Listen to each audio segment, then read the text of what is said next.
নমস্কাৰ, আপুনি চাই আছে গাঁও চহৰ জিলাৰ খবৰ। মই জয়ন্ত মাধৱ গোস্বামী।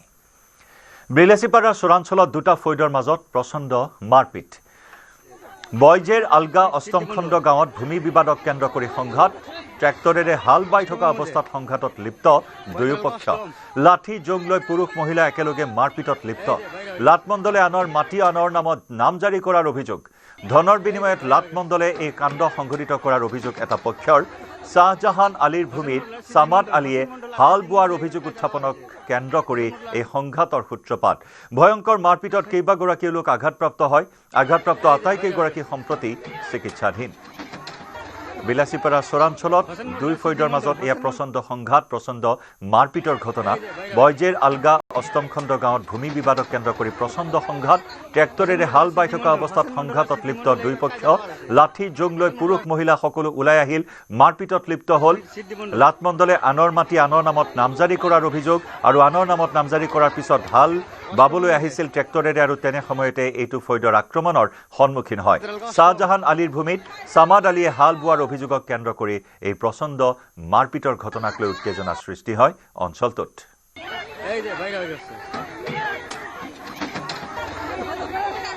হোসেন মোল্লা সিদ্ধি মন্ডল আর সিদ্ধি মন্ডল এই কাজে লাগার আছে। হোসেন মোল্লা সিদ্ধি মন্ডল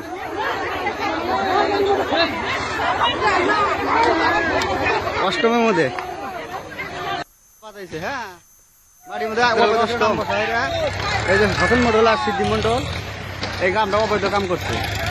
হোসেন মন্ডল সিদ্ধি মন্ডল, এটা সিদ্ধি মন্ডল আর হোসেন মন্ডল এই যে কায়দাটা পাতাইছে। হ্যাঁ, বাড়ির মধ্যে অবৈধ নাম বসায়। সিদ্ধি মন্ডল, হোসেন মন্ডল আর সিদ্ধি মন্ডল এই কামটা অবৈধ কাম করছে।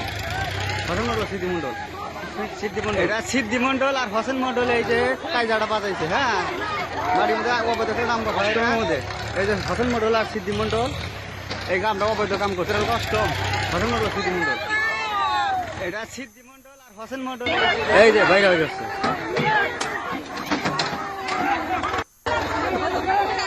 হোসেন মন্ডল আর সিদ্ধি মন্ডল, হোসেন মন্ডল আর সিদ্ধি মন্ডল এই কাজে লাগার আছে। হোসেন মন্ডল আর সিদ্ধি মন্ডল অষ্টমের মধ্যে বৈতরাল অষ্টম।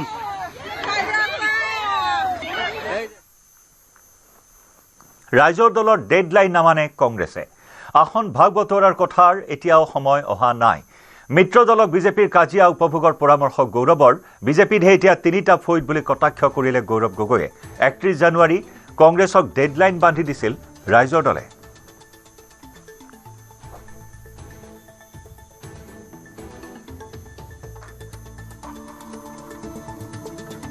ৰাজনৈতিক বিৰোধীসকলক দেখিছোঁ যে তেওঁলোকে কিমান আগবাঢ়ি গৈছে। মই তেওঁলোকক দেখিছোঁ যে এতিয়া গোৱালপাৰা তেওঁলোকে ঠিক কৰিব পৰা নাই যে বিজেপি ৰাভাত জোঁটৰ মাজত কেনেদৰে ভাগ ভাগ হ'ব। তেওঁলোকে বিটিআৰত ঠিক কৰিব পৰা নাই যে BPF UPPLৰ মাজত কেনেদৰে ভাগ ভাগ হ'ব। আমি য'ৰ পৰা আহিছোঁ উজনি অসম উত্তৰ অসম তাতে তেওঁলোকে ঠিক কৰিব পৰা নাই যে তেওঁলোকৰ অগপ হ'বনে বিজেপি হ'ব। এতিয়া আমি দেখিছোঁ যে এটা সৰ্বানন্দ সোণোৱাল ডাঙৰীয়া শিবিৰ, এটা দিলীপ শইকীয়া ডাঙৰীয়া শিবিৰ আৰু এটা হিমন্ত বিশ্ব শৰ্মা ডাঙৰীয়া শিবিৰ। আৰু যদি হিমন্ত বিশ্ব শৰ্মা ডাঙৰীয়া শিবিৰৰ ভিতৰত সোমাবলৈ বিচাৰে তেতিয়া সৰ্বানন্দ সোণোৱাল ডাঙৰীয়া গালি পাৰিব লাগিব। তো তেওঁলোকৰ আমি অলপ আনন্দ লওকচোন। মই আমাৰ দলৰ সতীৰ্থসকলক কৈছোঁ, মিত্ৰজোঁটৰ আমাৰ সতীৰ্থসকল, অলপ আমি বিজেপি দলৰ তেওঁলোকৰ যে থান বান পৰিস্থিতি তাৰ অলপ আনন্দ লওকচোন। শিৱসাগৰত NHIDCLৰ বিৰুদ্ধে অসম জাতীয়তাবাদী যুৱ পৰিষদৰ প্ৰতিবাদ। গৌৰীসাগৰৰ নামদাং নদীৰ ওপৰত নিৰ্মাণ কৰা এখন নতুন দলং শুকুৰবাৰে ভাগি পৰাৰ পিছতে NHIDCLৰ বিৰুদ্ধে ক্ষোভ সংগঠনটোৰ। বিসংগতিপূৰ্ণভাৱে দলং নিৰ্মাণ কৰা ঠিকাদাৰী প্ৰতিষ্ঠানক NHIDCLে ৰক্ষণাবেক্ষণ দিয়াৰ গুৰুতৰ অভিযোগ উত্থাপন হৈছে। দলংখন নিৰ্মাণ কৰা সংশ্লিষ্ট ঠিকাদাৰী প্ৰতিষ্ঠানৰ বিৰুদ্ধে উচিত তদন্তৰো দাবী অসম জাতীয়তাবাদী যুৱ ছাত্ৰ পৰিষদৰ। NHIDCLৰ পুত্তলিকা দাহেৰে প্ৰতিবাদ অসম জাতীয়তাবাদী যুৱ ছাত্ৰ পৰিষদৰ সদস্যসকলৰ।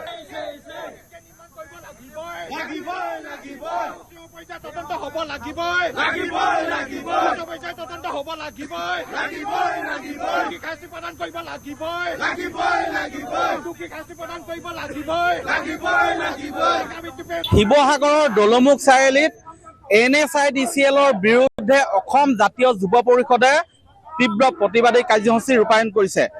NSIDCLৰ পুত্ৰলিকা দাহ কৰি শিৱসাগৰৰ ৰাজপথ উত্তাল কৰিছে অসম জাতীয়তাবাদী যুৱ পৰিষদে।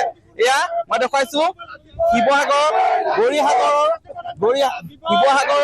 আৰু গৌৰীসাগৰ সংযোগী নামদাং নদীৰ ওপৰত যিখন নতুনকৈ দলং নিৰ্মাণ কৰিছিলে সেই দলংখন ভাগি পৰে আৰু তাৰ বাবে এনেধৰণে প্ৰতিবাদী কাৰ্যসূচী ৰূপায়ণ কৰিছে। মই ভাষ্য ল'ম।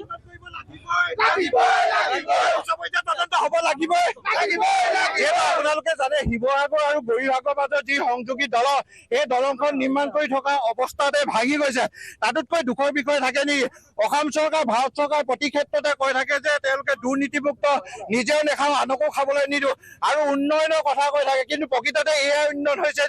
আমি আজি ৰাষ্ট্ৰীয় প্ৰাধিকৰণৰ প্ৰতিমূৰ্তি, ঘাইপথ প্ৰাধিকৰণৰ প্ৰতিমূৰ্তি দাহ কৰিছোঁ, যিহেতু তেওঁলোকৰ বিষয়া কৰ্মচাৰীসকলে এই পথটো নিয়ন্ত্ৰণৰ ক্ষেত্ৰত চাই আছিলে।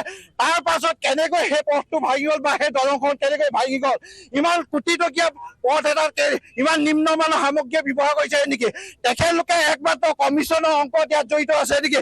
ইয়াৰ পুংখানুপুংখ তদন্ত হ'ব লাগিব। যেতিয়ালৈকে পুংখানুপুংখ তদন্ত নহয়, প্ৰতিজন দোষীক চিনাক্ত কৰি শাস্তি নিদিয়ে, তেতিয়ালৈকে অসম জাতীয়তাবাদী যুৱ পৰিষদ ক্ষান্ত নহয়। হয়, আচলতে জনসাধাৰণ তথা যাত্ৰীৰ জীৱনক লৈ হেতালি খেলি আহিছে NSIDCL আৰু এনেধৰণৰ ঠিকাদাৰ প্ৰতিষ্ঠানবিলাকে।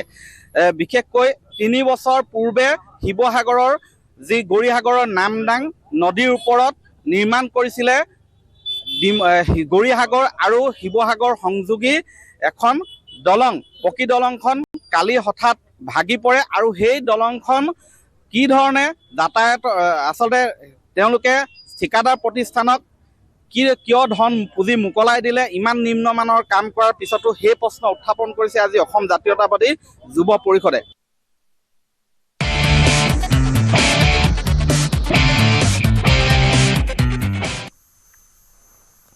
কাইলৈ ভাৰত আৰু নিউজিলেণ্ডৰ মাজত তৃতীয়খন T20 মেচ।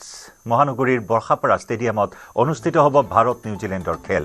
বিয়লি 5 বজাত গুৱাহাটীত উপস্থিত হ'ব দুয়োটা দল। কোনো ধৰণৰ আগতীয়া অনুশীলনত ভাগ নলয় দল দুটাই। ইতিমধ্যে দুখন খেলত জয়েৰে শৃংখলাত অগ্ৰগতি লাভ কৰি আছে ভাৰতে।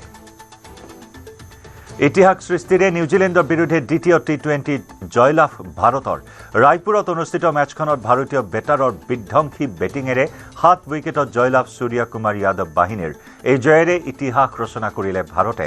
আন্তঃৰাষ্ট্ৰীয় T20 200 ৰানৰ বিশাল লক্ষ্যত উপনীত হোৱা দ্ৰুততম টীম ভাৰত। মাত্ৰ 15 অভাৰ 2টা বলতে পাহাৰ সম বিশাল লক্ষ্যত উপনীত হ'ল টীম ইণ্ডিয়া।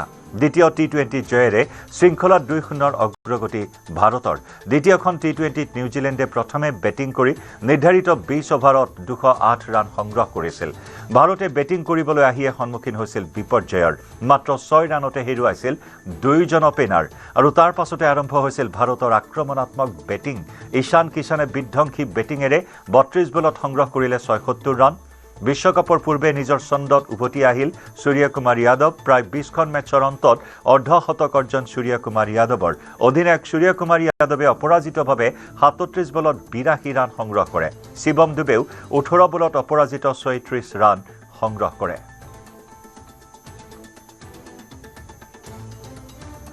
আৰু কাইলৈ আন এক হাই ভল্টেজ মেচ উপভোগ কৰিবলৈ বৰ্তমান ক্ৰিকেট অনুৰাগীসকল অধীৰ অপেক্ষাৰে বাট চাই ৰৈছে কাইলৈ দিনটোৰ বাবে। বৰ্ষাপাৰাত কাইলৈ হ'ব ভাৰত নিউজিলেণ্ডৰ শৃংখলাৰ তৃতীয়খন মেচ। সতীৰ্থ সাংবাদিক হীৰকজ্যোতি মালাকৰ সৈতে আমি সংযুক্ত হৈছোঁ পোনপটীয়া সম্প্ৰচাৰত। হীৰক, কেনেদৰে প্ৰস্তুতি চলিছে এই মেচখনৰ? ক্ৰিকেট অনুৰাগীৰ কেনেধৰণৰ উল্লাস এই মেচখনক লৈ? চাওক, যিহেতু ভাৰত আৰু নিউজিলেণ্ডৰ 5খনীয়া যি T20 শৃংখলা আছে, শৃংখলাৰ কালি তৃতীয়খন মেচ এই যি বৰ্ষাপাৰা ষ্টেডিয়াম, সেই বৰ্ষাপাৰা ষ্টেডিয়ামত অনুষ্ঠিত হ'ব। আৰু তাৰে বাবে ইতিমধ্যে আজি 5:05 ভাৰত আৰু নিউজিলেণ্ডৰ দুটা দল ইতিমধ্যেই গুৱাহাটীত আহি উপস্থিত হ'বহি, বৰজা বিমানবন্দৰত উপস্থিত হ'বহি। আৰু বৰজা বিমানবন্দৰৰ পৰা তেওঁলোকৰ পোনে পোনে যি ৰেডিচন ব্লু হোটেল আছে তালৈ লৈ যোৱা হ'ব। হয়তো কালি পুৱাৰ ভাগত দুটা দলে কিছু অনুশীলন কৰাৰ সম্ভাৱনা আছে আৰু অনুশীলন কৰাৰ পিছত 7 বজাৰ পৰা এই মেচখন বৰ্ষাপাৰা ষ্টেডিয়ামত বিশেষ অনুষ্ঠিত হ'ব আৰু বিশেষকৈ ক'ব বিচাৰিম যে এই মেচখনলৈ সকলো উৎকণ্ঠিত হৈ আছে আৰু যিসকল দৰ্শকে মেচৰ বাবে ইতিমধ্যে টিকট লাভ কৰিছে সেইসকল দৰ্শকে 4 বজাৰ পৰা যিটো গেটখন খুলি দিয়া হ'ব কেইবাখনো গেট আছে বৰখাপাৰ ষ্টেডিয়ামৰ সেই গেট খুলি দিয়া হ'ব আৰু দৰ্শকে খেল উপভোগ কৰিবৰ বাবে আহিব পাৰিব আৰু বিশেষকৈ ইয়াত 7ৰ পৰা 8খনকৈ গেট আছে মূল গেট আছে তাৰে যদি চাব যায় আপোনাৰ কেইবাখনো সাব গেট আছে উপগেটেদি তেওঁলোকে আহিব পাৰিব আৰু মূল গেটেদি সোমাই যিবোৰ উপগেট আছে সেই উপগেটেৰে তেওঁলোকে সোমাই খেল উপভোগ কৰিব পাৰিব আৰু ইতিমধ্যে যি টিকটৰ কথা কোৱা হৈছে যে বৰখাপাৰ ষ্টেডিয়ামত যিসমূহ টিকেট ইতিমধ্যে দিয়া হৈছিলে বুক মাই শ্ব'ৰ জৰিয়তে সেই টিকেটসমূহ ইতিমধ্যে বিক্ৰী সম্পূৰ্ণ হৈছে বুলি কৈছে আৰু পথৰ ক্ষেত্ৰত আচলতে কি নিৰ্দেশনা জাৰি কৰিব কিছুমান পিছতেই ট্ৰেফিকৰ ফালৰ পৰা এখন সংবাদমেল সম্বোধন কৰা হ'ব তাতে সকলোবোৰ স্পষ্ট হৈ পৰিব আৰু এই মেচখন ভাৰতৰ বাবে অতিকৈ গুৰুত্বপূৰ্ণ এই কাৰণে হৈ পৰিছে কাৰণ কালি যদি মেচখন জয়লাভ কৰে ভাৰতে বৰখাপাৰ ষ্টেডিয়ামত এই মেচখন জয়লাভ কৰিলে তেন্তে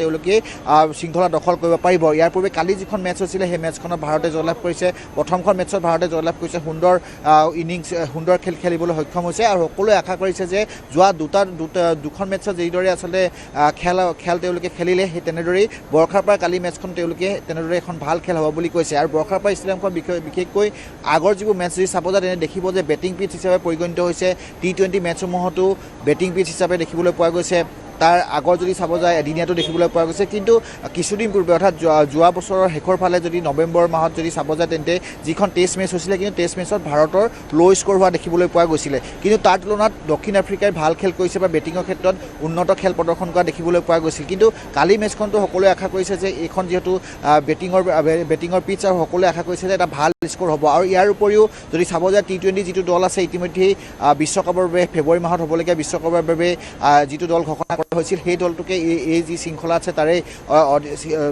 তাৰে যিখন খেলুৱৈ আছে তেওঁলোককে খেলুৱা হৈছে সেইবাবে এই মেচখন বা এই শৃংখলাটো এটা অনুশীলন শৃংখলা হিচাপে পৰিগণিত হোৱা দেখিবলৈ পোৱা গৈছে কালি বৰ্ষাৰ পৰা এইখন হাই ভল্টেজ দক্ষিণ যিহেতু নিউজিলেণ্ড দলটো বিচাৰিব যে তেওঁলোকে শৃংখলাত সমতা স্থাপন কৰে আৰু সেইবাবে এই মেচখন অতি গুৰুত্বপূৰ্ণ হৈ পৰিছে ভাৰতৰ বাবে যিহেতু শৃংখলা জয়লাভ কৰাৰ মেচৰ বিপৰীতে যদি চাব যায় নিউজিলেণ্ড দলটোৰ বাবে সমতা স্থাপন কৰাৰ এখন মেচ হৈ পৰিছে আৰু কালি মেচখনৰ বাবে সকলোৱে যদি অধিক আগ্ৰহেৰে বাট চাই থকা দেখিবলৈ পোৱা গৈছে জয়ন্ত ধন্যবাদ হীৰক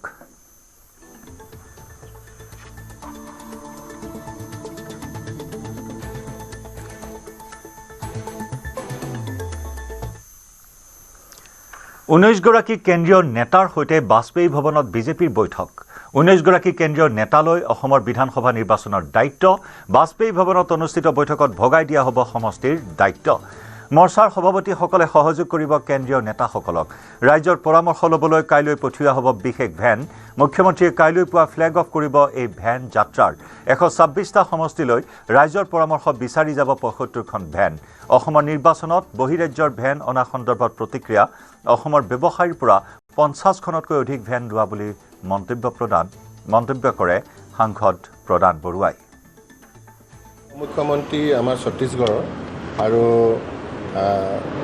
কেন্দ্ৰীয় মন্ত্ৰী যোৱাকালিয়ে আহি উপস্থিত হৈছে আৰু আজি বাকীসকল আহি উপস্থিত হ'ব তেওঁলোকৰ লগত আমাৰ 2টা বজাৰ পৰা 4টা বজালৈকে মিটিং হ'ব আৰু তেওঁলোকক বিভিন্ন দায়িত্ব ভগাই দিয়া হ'ব আৰু দায়িত্বখিনিৰ লগত আমাৰ যিসকলৰ তেওঁলোকক সহযোগ কৰিব লাগিব যেনেকৈ আমাৰ বিভিন্ন বিভাগৰ ৰাজ্যিক সভাপতিসকল আছে যেনেকৈ OBC মৰ্চা ST মৰ্চা SC মৰ্চা কিষাণ মৰ্চা যাৰ যেনেকুৱা দায়িত্ব পৰিব তেওঁলোকৰ লগত আকৌ এখন সৰু বৈঠক হ'ব অহাকালিলৈ যেনেকৈ আমাৰ মন কী বাত হ'ব অহাকালিলৈ আমাৰ মেনিফেষ্টো কমিটি আমি ৰাইজৰ ওচৰলৈকে যোৱাৰ কাৰণে আমাৰ ভেনসমূহ অহাকালিলৈ প্ৰেৰণ কৰা হ'ব য'ত বক্স থাকিব য'ত মানুহে লিখিত আকাৰেও বক্সত দিব পাৰিব আৰু ইতিমধ্যে আমি জিলাই বক্সবিলাক ৰখাৰ ব্যৱস্থা কৰিছোঁ ডিজিটেল প্লেটফৰ্ম দিছোঁ তো মুখ্যমন্ত্ৰী ডাঙৰীয়াই অহাকালি 9টামান বজাতে ইয়াৰ পৰা 21খনকৈ ভেন আশে পাশে থকা জিলা গুৱাহাটী চিটি কভাৰ কৰিবলৈ তেওঁ অহাকালি ভেনবিলাকৰ ফ্লেগ অফ কৰিব আজি গেৰুৱা হ'ব আছুৰ প্ৰাক্তন সাধাৰণ সম্পাদক শংকৰজ্যোতি বৰুৱা বাজপেয়ী ভৱনত বিজেপিত যোগদান কৰিব শংকৰজ্যোতিয়ে বিজেপিত যোগদান কৰিব আছুৰ 7জন প্ৰাক্তন নেতাই কেইবাটাও দল সংগঠনৰ বহুকেইজন প্ৰাক্তন নেতাই যোগদান কৰিব বিজেপিত বাজপেয়ী ভৱনত অনুষ্ঠিত হ'ব বৃহৎ যোগদান কাৰ্যসূচী অৱশেষত গেৰুৱা বহন পৰিধান কৰিবলৈ সাজু হৈছে আছুৰ প্ৰাক্তন সাধাৰণ সম্পাদক শংকৰজ্যোতি বৰুৱা বিভিন্ন ধৰণৰ বিতৰ্ক আৰু সেই বিতৰ্কৰ মাজতে বিজেপিত যোগদান কৰিবলৈ সাজু শংকৰজ্যোতি বাজপেয়ী ভৱনত বিজেপিত যোগদান কৰিব শংকৰজ্যোতিয়ে লগতে আছুৰ 7জনকৈ প্ৰাক্তন নেতাই শংকৰজ্যোতি বৰুৱাৰ সৈতে বিজেপিত যোগদান কৰিব কেইবাটাও দল সংগঠনৰ আন বহুকেইজন প্ৰাক্তন নেতাইও আজি যোগদান কৰিব বিজেপিত বাজপেয়ী ভৱনত অনুষ্ঠিত হ'ব বৃহৎ যোগদান কাৰ্যসূচী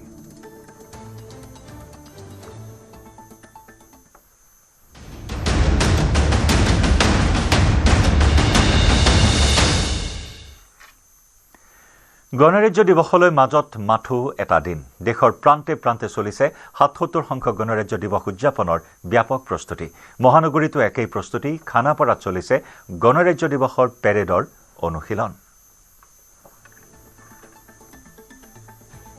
খানাপাৰা ফিল্ডত চূড়ান্ত আখৰাত ব্যস্ত হৈছে গণৰাজ্য দিৱসত পেৰেড কৰিবলগীয়া ২৪টাকৈ প্লাটুন আমি সেই দৃশ্যাংশ এই মুহূৰ্তত দেখুৱাইছো এয়া চূড়ান্ত পেৰেডৰ অনুশীলনত এনেদৰে ২৪টাকৈ প্লাটুন ব্যস্ত হৈ পৰিছে অসম আৰক্ষীৰ কেইবাটাও বিভাগৰ জোৱানসকল তেওঁলোকে পেৰেডত অংশ লৈছে বিএছএফৰ এইসকল জোৱান আহিছে আমি দেখুৱাইছো এছএছবি জোৱানসকল তেওঁলোকে প্লাটুনত তেওঁলোকে পেৰেডত অংশ লৈছে চিআইএছএফৰ জোৱানসকল আছে চিআৰপিএফৰ জোৱানসকল আছে ইয়াৰ উপৰি ডগ স্কোৱাডে এইবাৰ অংশ লৈছে ঠিক একেদৰে হেলিকপ্টাৰে পুষ্পবৃষ্টিৰ তেওঁলোকে পেৰেডৰ এক প্ৰকাৰ তেওঁলোকে অনুশীলন কৰি আছে এনেদৰে চৌদিশে এতিয়া খানাপাৰাৰ ফিল্ডত এনেদৰেই এইসকল জোৱানে তেওঁলোকে পেৰেডৰ অনুশীলন কৰিছে সৰ্বমুঠ ২৪টাকৈ প্লাটুনে এই পেৰেডত তেওঁলোকে অংশ ল'ব ২৬ জানুৱাৰী দিনটোত ৰাজ্যপালে যিহেতু গণৰাজ্য দিৱসৰ পতাকা খানাপাৰাত উন্মোচন কৰিব আৰু তাৰ পাছতেই এনেদৰেই এইসকল জোৱানে অসম আৰক্ষীৰ জোৱান ভাৰতীয় সেনাৰ জোৱান তেওঁলোকে পেৰেড কৰিব আৰু তেওঁলোকে এনেদৰে গণৰাজ্য দিৱস উদযাপন কৰা দেখিবলৈ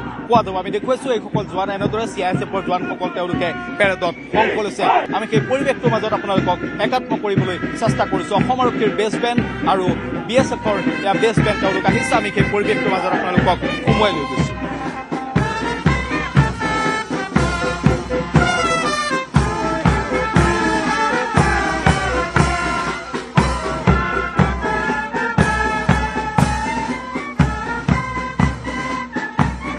অসম আৰক্ষী আৰু বিএছএফৰ বেছ বেণ্ড তেওঁলোকৰ তালে তালে এইসকল জোৱানে তেওঁলোকে পেৰেড কৰিছে এয়া এছডিআৰএফৰ জোৱানসকল তেওঁলোকে পেৰেড কৰিছে এয়া স্কাউট গাইড আৰু এনচিচিৰ যিসকল ছাত্ৰ ছাত্ৰী আছে বিভিন্ন বিদ্যালয় মহাবিদ্যালয়ৰ যিসকল ছাত্ৰ ছাত্ৰী আছে তেওঁলোকে এনেদৰেই পেৰেড কৰিবলৈ আহিছে তেওঁলোকে কটকটীয়া নিৰাপত্তা বেষ্টনীৰ মাজত তেওঁলোকে পেৰেডত অংশ লৈছে এয়া বিভিন্ন বিদ্যালয়ৰ স্কাউট গাইডৰ ছাত্ৰ ছাত্ৰীসকল এয়া পেৰেডত তেওঁলোকে অংশ লৈছে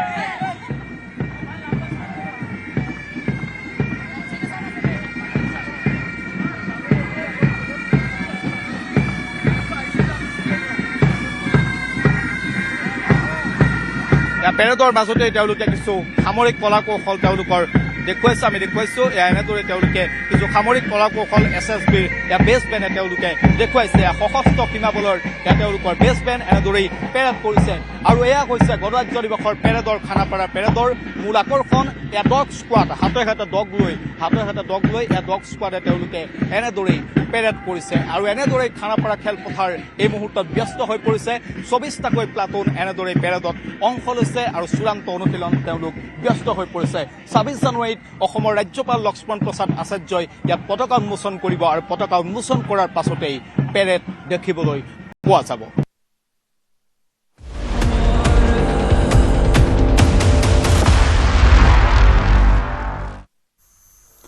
কাহিলীপাৰাত দুৰ্ঘটনা সংঘটিত কৰা 108ৰ চালক ৰেকিবুদ্দিন আহমেদৰ আত্মসমৰ্পণ ৰঙিয়া থানাত আত্মসমৰ্পণ ৰেকিবুদ্দিন আহমেদৰ 108ৰ চালক ৰেকিবুদ্দিন আহমেদৰ বিৰুদ্ধে দিছপুৰ থানাত তৰিছিল এজাহাৰ দিছপুৰ থানাত ৰেকিবুদ্দিনৰ বিৰুদ্ধে এজাহাৰ লুনা ভৰদ্বাজৰ পৰিয়ালৰ ৰেকিবুদ্দিনে চলোৱা 108ৰ খুন্দাত মৃত্যু হৈছিল বঙাইগাঁৱৰ লুনাৰ দিছপুৰ আৰক্ষীয়ে জব্দ কৰিছে 108 এম্বুলেন্সখন কাহিলীপাৰাত দুৰ্ঘটনা সংঘটিত কৰা 108ৰ এজন চালক ৰেকিবুদ্দিন আহমেদে অৱশেষত আত্মসমৰ্পণ কৰে গুৱাহাটীত বা ৰাজ্যৰ বিভিন্ন প্ৰান্তত ট্ৰাক ডাম্পাৰত দৌৰাত্মই বহুজনৰ প্ৰাণ কাঢ়িছে কিন্তু 108ৰ খুন্দাত এগৰাকী বেংকত কাম কৰা যুৱতীয়ে প্ৰাণ হেৰুৱাবলগীয়া হ'ল সৰস্বতী পূজাৰ দিনটোত যি 108 সেৱা ৰাইজৰ সেৱাত অতন্দ্ৰ প্ৰহৰীৰ দৰে জড়িত হৈ পৰে আৰু সেই 108 সেৱাই যদি ঘাতকৰ ৰূপ লয় আৰু যাক লৈ তীব্ৰ প্ৰতিক্ৰিয়াৰ সৃষ্টি হয় অৱশেষত ৰেকিবুদ্দিন আহমেদে ৰঙিয়াত আত্মসমৰ্পণ কৰিছে। দিছপুৰ থানাত ৰেকিবুদ্দিনৰ বিৰুদ্ধে ইতিমধ্যে এজাহাৰ দাখিল কৰা হৈছে লুনা ভৰদ্বাজৰ পৰিয়ালৰ ফালৰ পৰা। ৰেকিবুদ্দিনে চলোৱা 108ৰ খুন্দাত প্ৰাণ হেৰুৱাইছিল বঙাইগাঁৱৰ লুনা ভৰদ্বাজ নামৰ এইগৰাকী যুৱতীয়ে।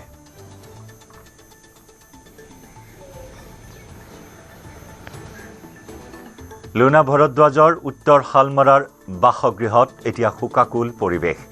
অকালতে কন্যাক হেৰুৱাই শোকত ভাঙি পৰিছে যুৱতীগৰাকীৰ পিতৃ আৰু পৰিয়াল। এম্বুলেন্স চালকৰ গাফিলতিৰ বাবে যুৱতীগৰাকীৰ মৃত্যু ঘটাত যুৱতীগৰাকীৰ ভাতৃও যথেষ্ট ক্ষোভিত হৈছে। এম্বুলেন্স চালকৰ গাফিলতিৰ ফলত এইগৰাকী যুৱতীয়ে অকালতে প্ৰাণ হেৰুৱালে এটা পৰিয়াললৈ যেন অমানিশা নামি আহিল। উত্তৰ শালমৰাৰ পৰিয়ালত কেৱল কান্দোনৰ ৰোল।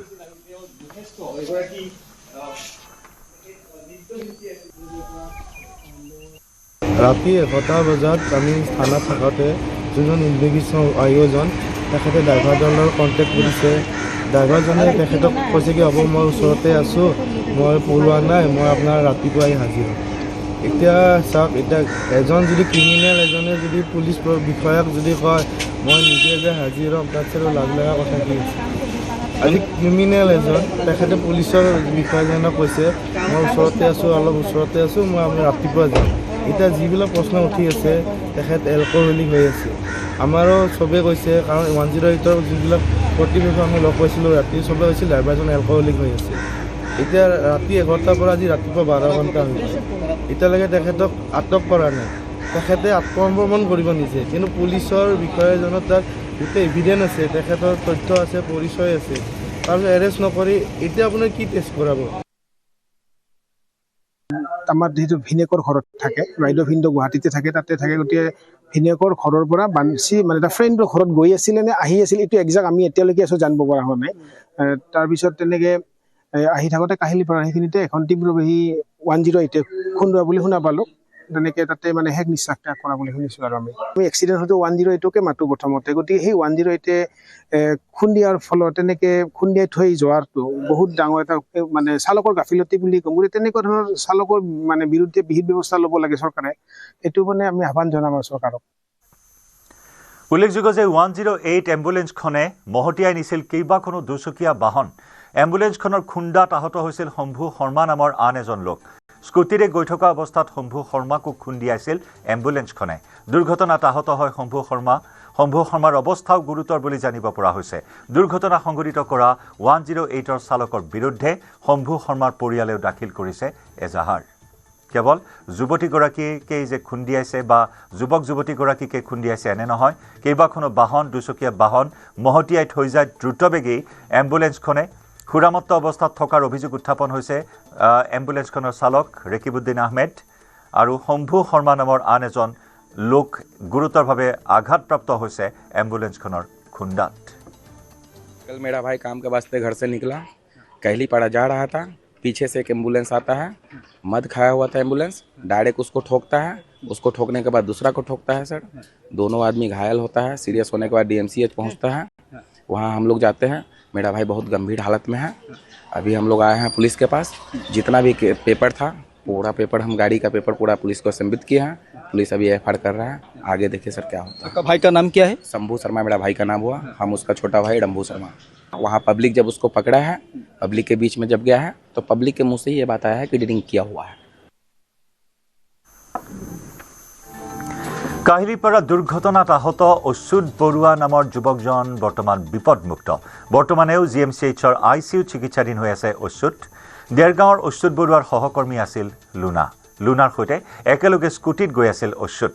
দুৰ্ঘটনাত কঁকালত আঘাত পাইছে অচ্যুতে।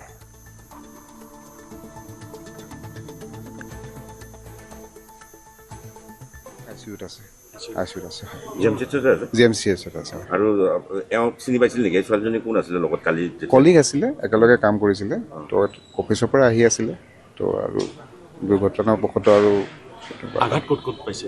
তেওঁ আঘাত বিশেষকৈ কঁকালত পাইছে, মানে শৰীৰৰ ওপৰচোৱাত ইমান বিশেষ হেৰি নাই, কিন্তু কঁকালৰ আশে পাশে সেইখিনিতে তেওঁ বিশেষ আঘাত পাইছে।